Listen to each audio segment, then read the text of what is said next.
Les soutiens visuels. Voilà un sujet passionnant. On parle d'outils qui peuvent littéralement transformer la manière dont un enfant autiste communique, et même comment il perçoit le monde. Alors on va plonger au cœur de ce sujet pour vraiment comprendre comment ça marche et surtout pourquoi c'est si efficace.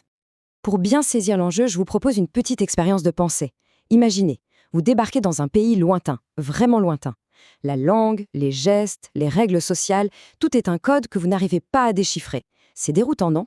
Eh bien, cette sensation de confusion, c'est un peu ce que peut vivre un enfant autiste au quotidien dans notre monde social. Et regardez ce chiffre, il explique tellement de choses.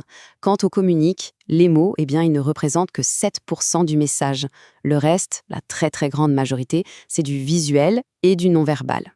Alors on comprend tout de suite mieux pourquoi un monde qui s'appuie presque uniquement sur le langage parlé peut être si anxiogène. La clé de la compréhension, en fait, elle est ailleurs. Alors, comment on fait pour naviguer dans ce fameux pays étranger?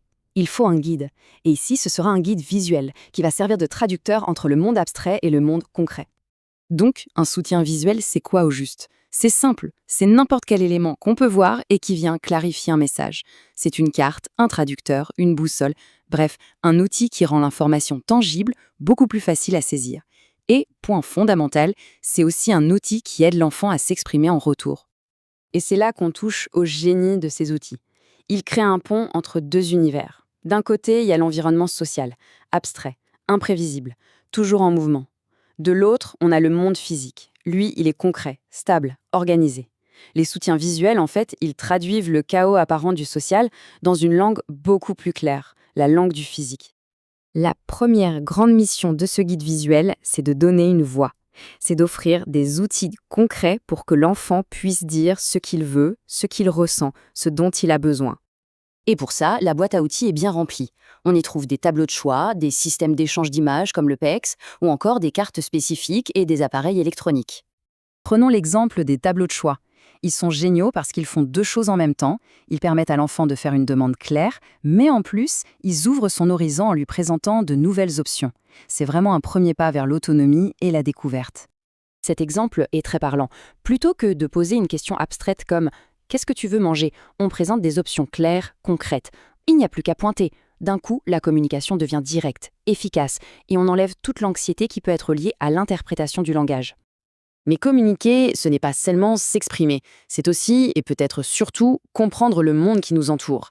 La deuxième mission de notre guide, c'est donc de rendre l'environnement plus prévisible, plus lisible. Et pour ça, l'outil roi, c'est l'horaire visuel. Il répond à des questions qui peuvent générer énormément de stress. Qu'est-ce qui se passe après? Quand est-ce que ça s'arrête? Est-ce qu'il y a un imprévu aujourd'hui? En gros, il crée une structure. Et cette structure, elle est incroyablement rassurante. Regardez cet horaire du soir. Chaque image est une étape, une certitude. L'enfant sait ce qui va arriver, il peut se repérer dans le temps, anticiper. L'inconnu disparaît et les transitions entre les activités, qui sont souvent un moment difficile, deviennent tout de suite beaucoup plus calmes. Et si l'une de ces étapes est encore un peu trop compliquée? Pas de problème, on sort le mini-horaire. C'est comme un zoom, on décompose une tâche qui peut paraître intimidante en une série de petites actions beaucoup plus faciles à gérer. C'est un outil parfait pour apprendre de nouvelles compétences. Se brosser les dents, par exemple, ce n'est pas juste une action, c'est toute une séquence de gestes précis. Ce mini-horaire les détaille un par un. Il guide l'enfant pas à pas vers l'autonomie pour cette tâche du quotidien. Maintenant, allons un peu plus loin dans la complexité du monde social avec un outil vraiment formidable, l'histoire sociale. Ce sont de petites histoires, écrites sur mesure, qui vont décoder une situation sociale et expliquer toutes ces fameuses règles qu'on ne dit jamais à voix haute. Et si ça marche aussi bien, c'est parce que la structure est très précise. C'est un peu comme une recette de cuisine, un mélange savant de 4 types de phrases qui, ensemble, vont éclairer la situation sous tous ses angles.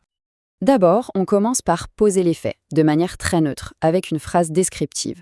On décrit le décor, qui est là, ce qui se passe. C'est la base, le contexte factuel. Ensuite, on aborde ce qui est souvent le plus difficile à saisir, les pensées et les émotions des autres. La phrase de perspective, elle, ouvre une petite fenêtre sur le monde intérieur d'autrui, un concept qui est souvent très très abstrait. Et enfin, il y a la phrase directive. Elle offre une suggestion, mais attention, jamais un ordre. Remarquez le « je vais essayer de ». C'est essentiel. La phrase guide le comportement de façon positive, très douce, sans imposer une contrainte stricte. Tous ces outils, ces tableaux, ces horaires, ces histoires, ils ne sont pas une fin en soi, ils sont le chemin. Et le chemin, il mène vers l'indépendance, qui est bien la destination finale de ce voyage. Et tout ça, ce n'est pas juste une belle idée. Les résultats sont là, ils sont prouvés. De nombreuses recherches scientifiques confirment que ces stratégies fonctionnent et qu'elles ont un impact réel, mesurable. Tenez, un exemple concret, tiré d'une étude de 2004. Le simple fait d'introduire une histoire sociale pour la période des devoirs a fait chuter 4 comportements problématiques. L'impact est direct, il est concret, on peut le mesurer. Mais le point crucial, c'est que ce guide, il n'est pas censé être là pour toujours. Le but du jeu, c'est de l'estomper, petit à petit. On va passer d'une photo à un dessin, puis du dessin à un simple mot. Le soutien devient de plus en plus discret à mesure que la compétence s'installe. C'est un peu comme retirer les petits trous du vélo, progressivement. Au final, on voit bien que ces soutiens visuels sont bien plus que de simples images. Ce sont des clés, des passeports. Ils ne simplifient pas le monde, non, ils le rendent navigable. Et ça nous amène à cette dernière question. Si une image vaut 1000 mots, alors combien de mondes est-ce qu'elle peut bien ouvrir ?